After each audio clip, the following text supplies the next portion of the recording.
Il est 15 heures, c'est l'heure de votre journal. Mesdames, Messieurs, bonjour. Bienvenue, tous les titres de cette édition. La 9e législature tient sa première séance publique au cours de laquelle les parlementaires examinent et approuvent les codes financiers de l'aéroport international de Djibouti, l'Office djiboutien de développement de l'énergie géothermique et de douane des biens WARF. Et au Liban, un exode massif des populations est observé dans la ville de Tyr à la suite de nouvelles menaces israéliennes. Et une édition historique à 48 équipes et un premier spectacle à la mi-temps de la finale s'agissant de la Coupe du Monde 2026. Et bien, conformément aux dispositions de l'article 52 de la Constitution, M. Dileta Mohamed Dileta, président de l'Assemblée nationale, a présidé ce mercredi 10 juin la première séance publique de la première session ordinaire de la 9e législature en présence du Premier ministre Abdelkader Kamel Mohamed, Premier ministre, des membres du gouvernement ainsi que de l'ensemble des députés. À l'ouverture de la séance, M. Djini Ali Mohamadi, député suppléant, a été admis à siéger en remplacement du feu Ali Mohamed Daoud, décédé le 2 avril 2026. La représentation nationale lui a rendu un hommage appuyé et dans ce même esprit de recueillement, le président de l'Assemblée nationale a évoqué le rappel à Dieu de la regrettée Nazlia Abdallah Mohamed Kamel, fille de la première dame, Mme Khadra Mohamed Haïd, survenue le 3 juin 2026.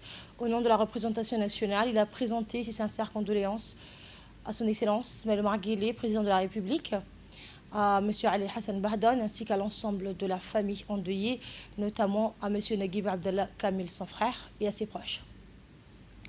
Et avant d'entamer l'examen de l'ordre du jour, le président a invité les membres de l'hémicycle à observer une minute de recueillement à la mémoire des disparus, priant Allah de les accueillir en son paradis éternel. Une fatiha a ensuite été récitée en leur hommage. Le président de l'Assemblée nationale a ensuite procédé à la lecture de l'ordre du jour, consacré à l'examen et à l'adoption de 3 projets de loi relatifs aux comptes financiers d'établissements publics pour l'exercice budgétaire 2024. L'aéroport international de Djibouti, l'Office djiboutien de développement de l'énergie géothermique, l'ODEG, et le Diwan des biens WARF.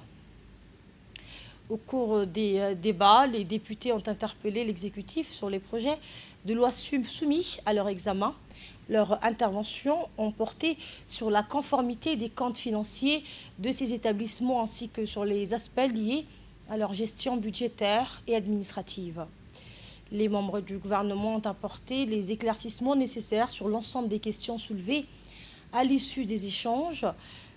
Le Premier ministre Abdelkader Kamel Mohamed a salué la qualité des recommandations formulées par les parlementaires et réaffirmé l'engagement du gouvernement à les prendre en considération. Au terme des délibérations, les 3 projets de loi ont été adoptés à une large majorité. Le président de l'Assemblée nationale a annoncé que la prochaine séance publique se tiendra avant le 1er juillet 2026.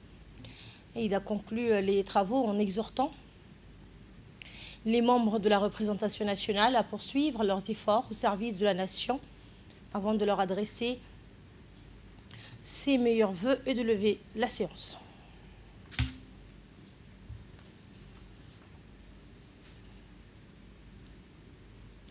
Et avant les travaux de la séance plénière consacrée à l'examen de plusieurs projets de loi, le président de l'Assemblée nationale a livré son mot d'ouverture. Il a rendu hommage aux personnalités disparues avant de rappeler les enjeux de cette session parlementaire.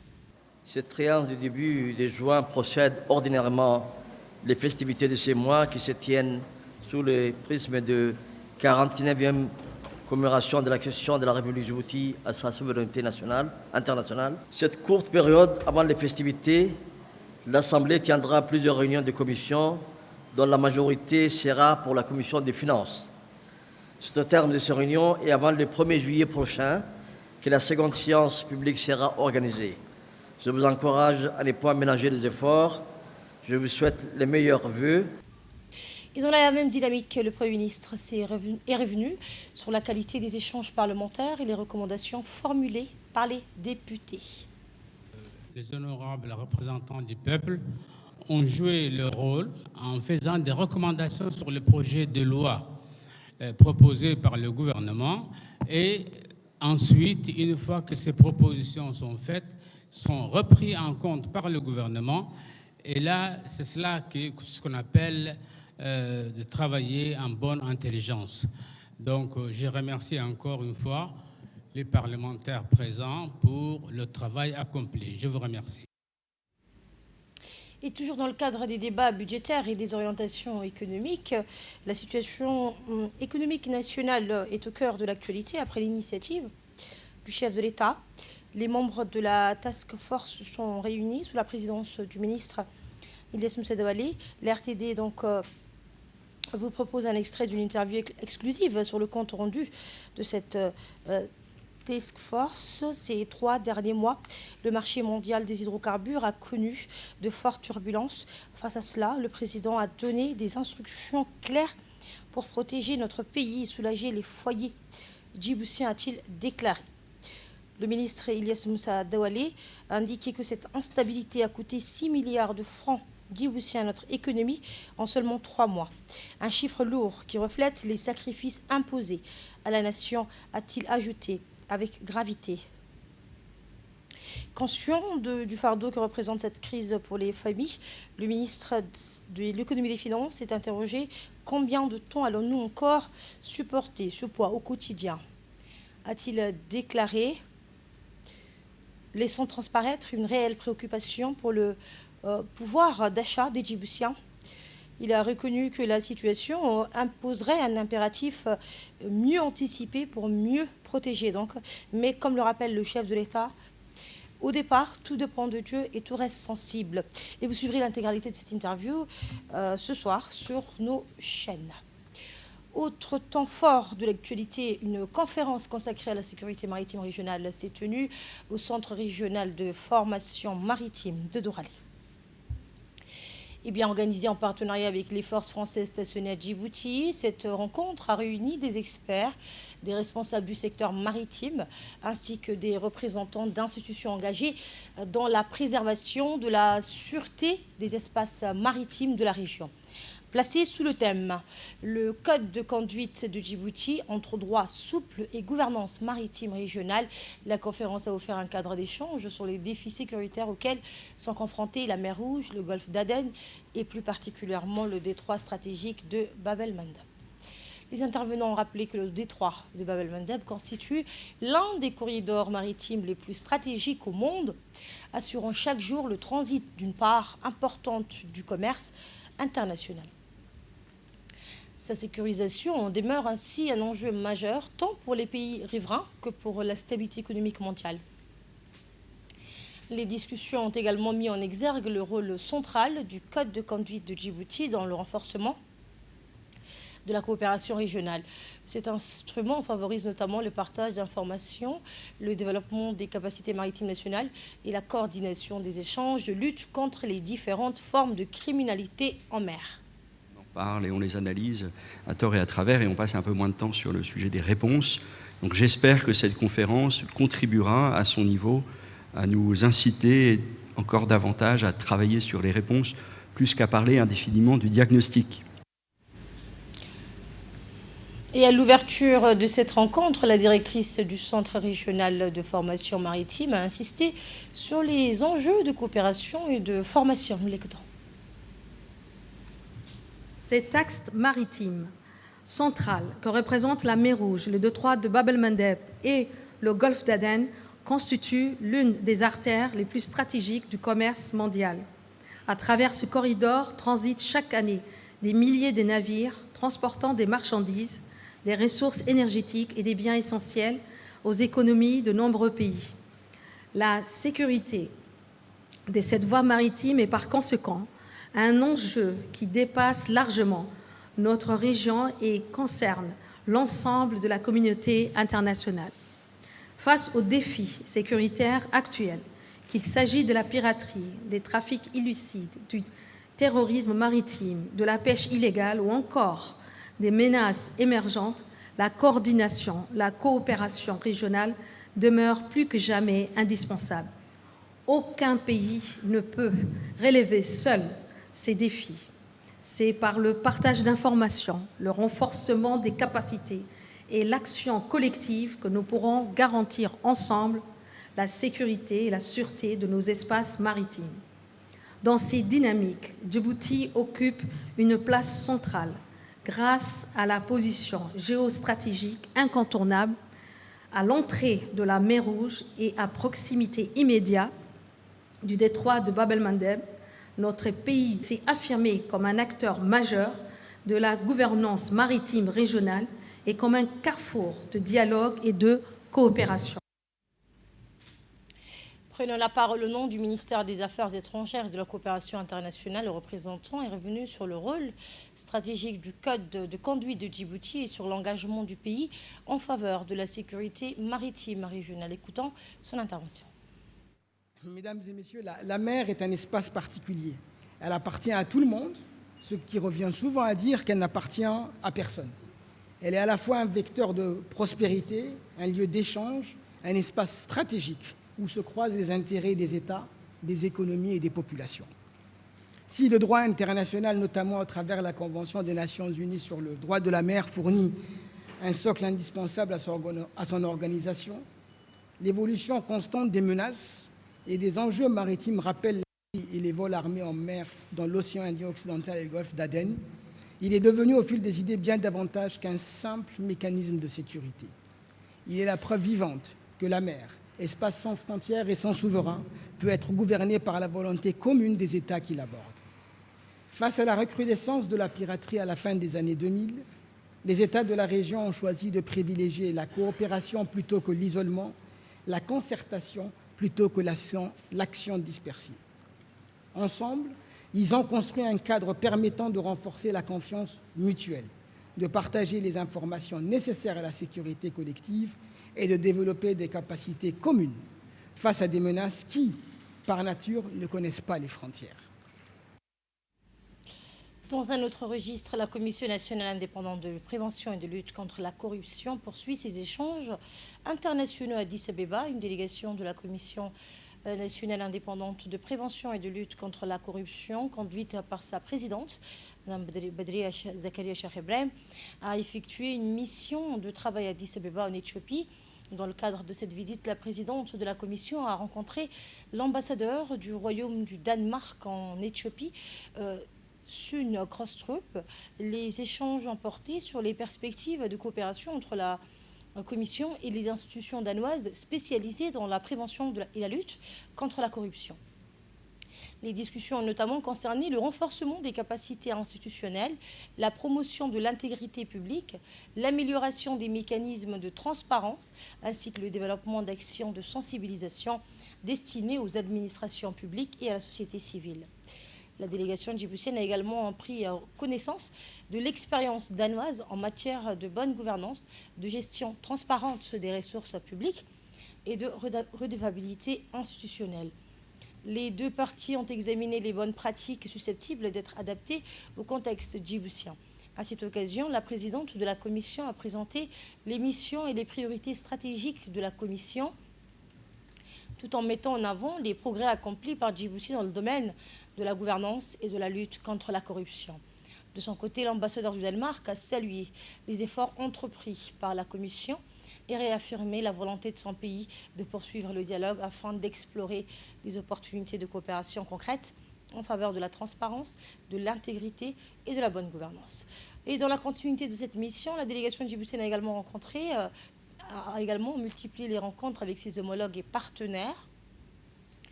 La délégation de la Commission nationale indépendante de prévention et de lutte contre la corruption a également tenu une séance de travail avec la ministre et conseillère et chef de mission adjointe de l'ambassade de Maurice en Éthiopie.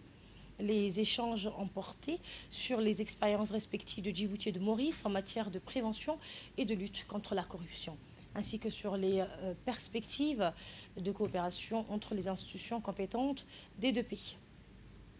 La rencontre a permis de mettre en lumière les bonnes pratiques développées par Maurice dans les domaines de la transparence, de la gouvernance publique, de la promotion de l'intégrité et du renforcement des mécanismes de prévention de la corruption. Les deux parties ont également exploré les opportunités d'échange, d'expertise, de coopération technique et de renforcement des capacités institutionnelles. La représentante mauricienne a salué les initiatives engagées par la Commission et souligné l'importance de la coopération régionale dans la promotion de la transparence, de l'intégrité et de la redevabilité. Les deux délégations ont réaffirmé leur volonté de poursuivre le dialogue et d'explorer de nouvelles pistes de collaboration dans le cadre des mécanismes régionaux et internationaux de lutte contre la corruption. Et dans l'actualité également, changement de registre à présent avec une initiative dans le domaine de l'éducation. La Baraka International School a organisé hier à la Salam Tower de Djibouti un panel de discussion consacré au thème « Le futur de l'éducation en Afrique de l'Est ». Cette rencontre a réuni des acteurs du secteur éducatif, des responsables d'établissements scolaires, des experts, des étudiants ainsi que des représentants de la société civile pour échanger sur les enjeux et les perspectives de l'éducation dans la région. Les discussions ont porté sur plusieurs thématiques majeures, notamment la transformation numérique de l'enseignement, l'innovation pédagogique, le développement des compétences adaptées aux exigences du marché du travail de demain, ainsi que les moyens de garantir une éducation inclusive, accessible et de qualité pour tous.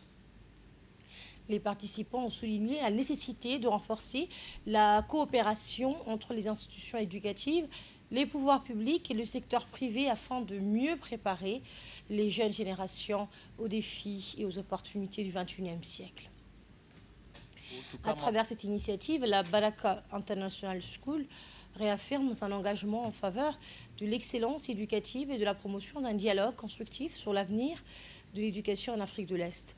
La rencontre s'est achevée sur un appel à poursuivre les échanges et à encourager les partenariats innovants pour accompagner la transformation des systèmes éducatifs de la région. Et à l'occasion de ce panel, le directeur de la Baraka International School est revenu sur les enjeux de la transformation des systèmes éducatifs face aux mutations technologiques et économiques.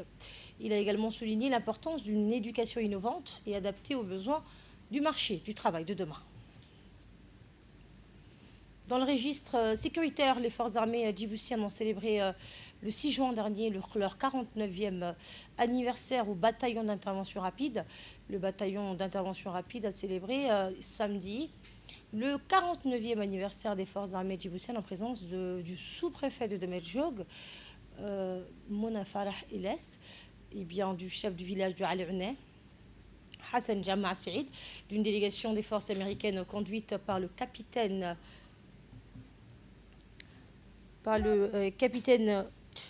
Gorgiolo Lejacom, ainsi que de plusieurs autorités administratives, civiles et militaires.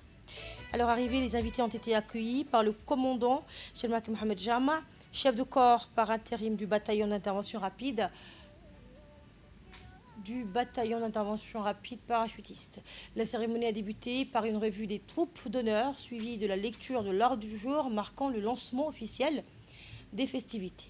Cette allocution a rappelé le rôle central des forces armées djiboutiennes depuis leur création dans la défense de la souveraineté nationale, la préservation de l'intégrité territoriale du pays, ainsi que leur contribution continue à la stabilité et au développement de la République de Djibouti.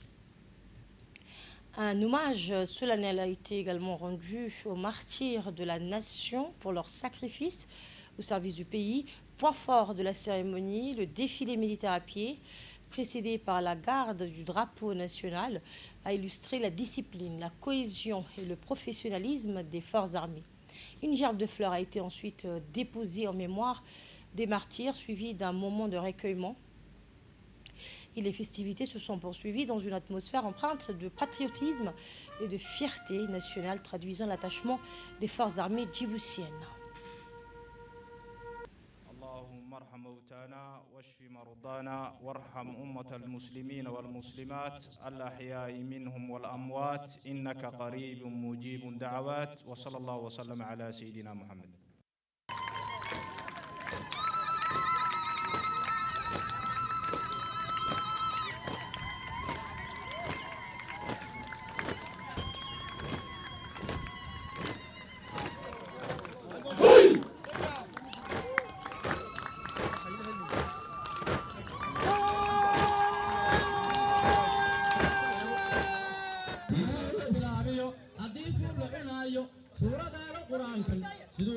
xadiidku salaan baa u horraysee safal caarada joogiyo saraakiisha agtayda ayuu salaamo tihiin assalaamu calaykum.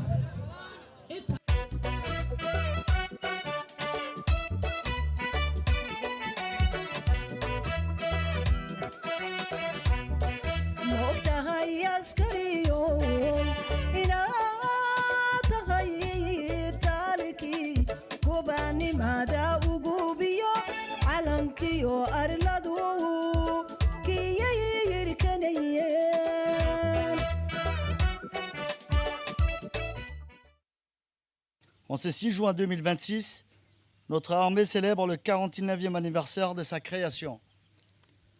49 années d'engagement, de sacrifice et de fidélité au service de la nation. 49 années durant lesquelles l'armée djiboutienne a grandi avec la République, traversé les épreuves avec dignité et protégé sans relâche l'intégrité de notre territoire ainsi que la sécurité de notre peuple. Le choix d'une armée disciplinée, proche de sa population et pleinement engagée dans la défense des intérêts supérieurs de la nation. Cette stabilité repose également sur une vigilance permanente de nos forces de défense et de sécurité, ainsi que toutes les institutions nationales qui œuvrent quotidiennement pour préserver la paix dans notre pays. Autre cérémonie militaire, cette fois à l'école militaire Hassan Goulet de Hol Hol.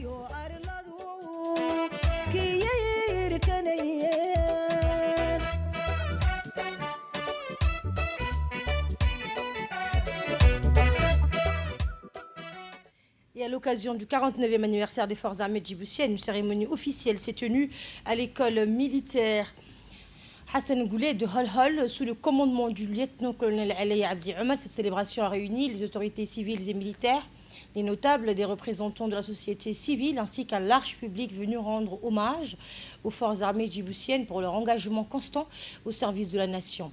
Dans son allocution, le lieutenant-colonel Alaï Abdi Omar a salué le professionnalisme, la discipline et le dévouement des militaires djiboutiens engagés au quotidien dans la défense de la souveraineté nationale, la protection des populations et la préservation de la paix. Il a également souligné le rôle essentiel des forces armées djiboutiennes dans la stabilité et le développement du pays.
Anniversaire de sa création.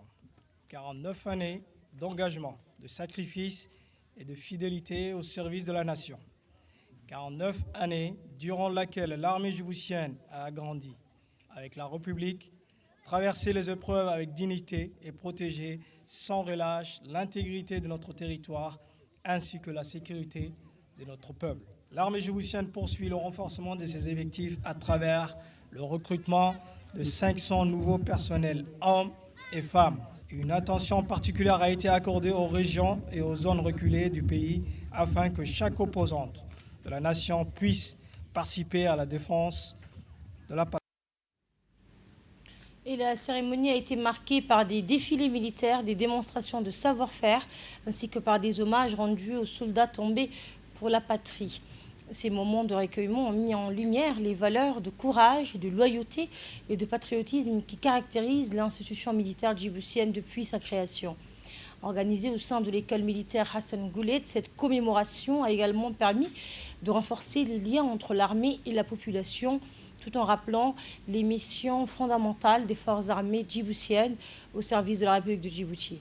À travers cet événement, la ville de Holhol a réaffirmé son attachement aux valeurs d'unité nationale, de paix et de solidarité, piliers de la nation djiboutienne.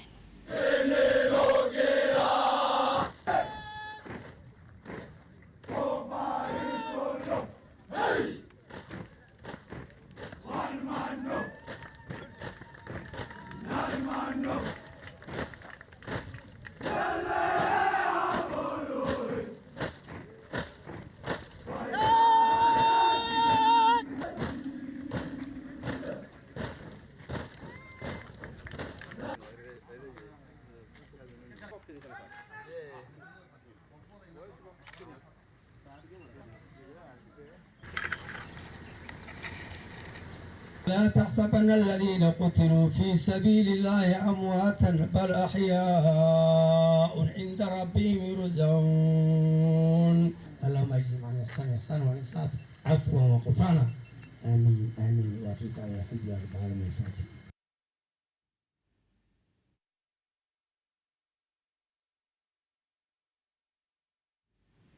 Et enfin, sur le plan international, la situation sécuritaire continue de se détériorer au Liban, provoquant des déplacements massifs de la population.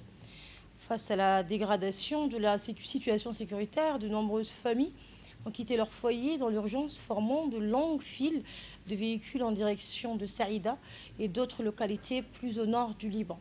Cette vague de déplacement intervient dans un contexte d'intensification des tensions régionales, marqué par la reprise des échanges de tirs impliquant Israël, le Hezbollah et l'Iran ayant déjà fait des victimes et d'importants dégâts.